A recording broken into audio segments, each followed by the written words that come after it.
Hey guys, pupunta tayo dito ngayon. And then, ayan yung aking mga kasama.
Tadi kita maglangoy.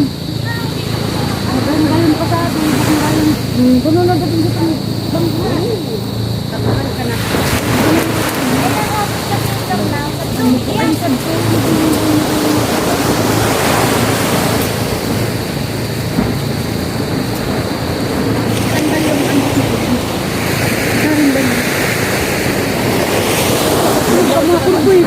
Maglangoy na sa kanila sa atin.